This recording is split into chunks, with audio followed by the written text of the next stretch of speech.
Hello and welcome back to my Q&A video series on the Pandas library in Python. So the question for today is, how do I rename columns in a Pandas data frame? Alright, so let's just jump right in. We're going to work with an example dataset. We're going to use the dataset of UFO reports from 1930 to 2000. So let's import pandas.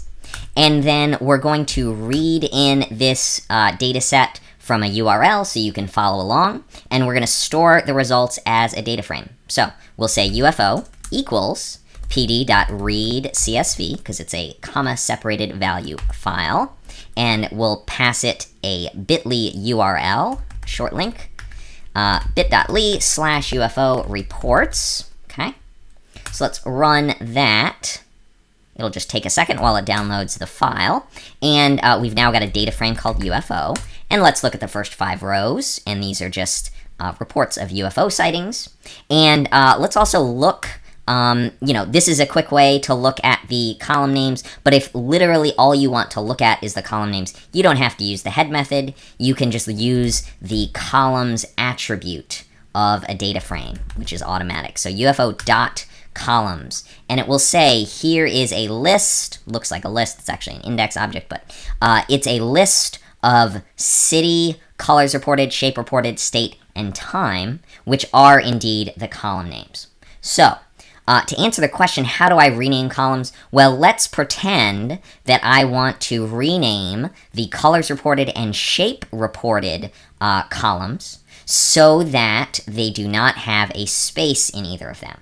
Okay, let's do that. We're going to use, there are a couple ways to do this, but we're going to use the rename data frame method. So UFO.rename, and then you have to say columns equals, and then we pass the columns argument a dictionary, okay? And it looks like this: colors space reported, colon, colors underscore reported. Okay, so when I do the rename method, I say, and I use the columns argument, the dictionary I pass, its key is the old name, and the value after the colon is the new name, okay? And you can do multiple columns at once. So I'll say comma, shape space reported, colon, shape underscore reported.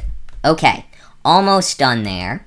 We are going to add one more argument, which is in place equals true.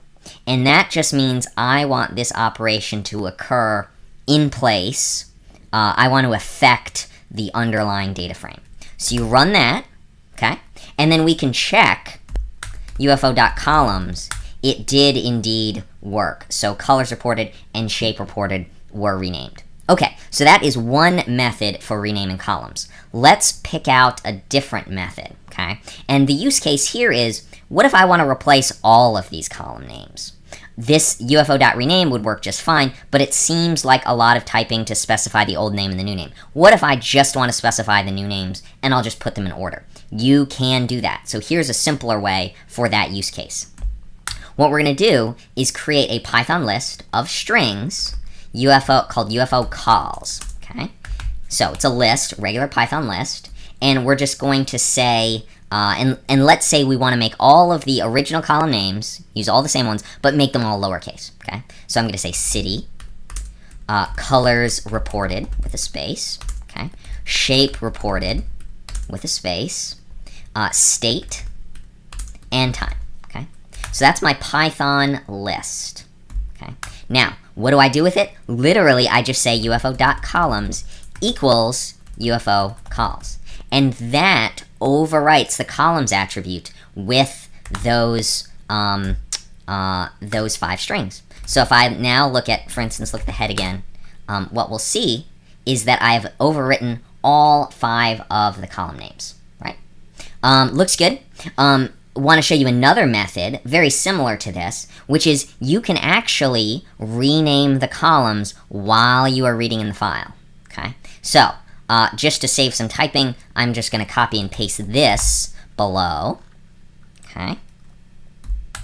Now, when I'm reading in the file, here's what I can do to overwrite the the column names. Two things. Number one, I say names equals UFO calls, okay? So I'm saying the column names I want to use are these, is this Python list of 5 strings, okay? I also need to say, in this case, I need to say header equals 0. What does that mean? Well, the document, it's a little complicated how this header argument works, but basically if I say header equals 0, I'm saying the 0th row, row 0 of the underlying file has existing column names, and then I pass it new column names. Those will overwrite them, okay? So the logic is a little tricky. Check out the documentation for read CSV or read table for more, okay? But let's go ahead and run that, and if we do UFO.head, we will indeed see that also worked, okay? So that's another method.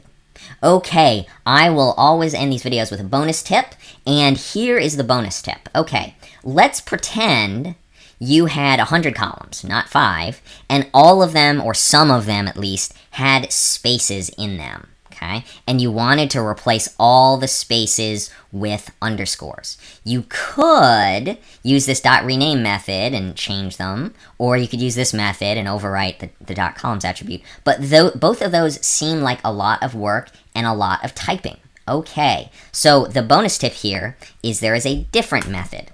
So what we're going to say is UFO.columns and let's look at UFO.columns, okay? Here's what it is.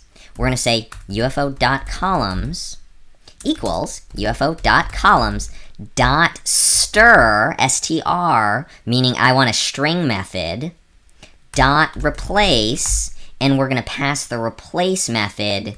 We're going to say I want to replace spaces with underscores, okay?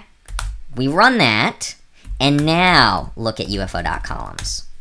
Boom, exactly what we wanted. In one line of code, we replaced all the spaces with underscores. If it didn't have a space, it didn't get affected, and this would work whether you're changing 2 column names or 2,000 column names. It will work. Okay, we'll talk more about string methods in another video, but they're all hidden under this little str. It's, you can pick a series name .str.string method, okay?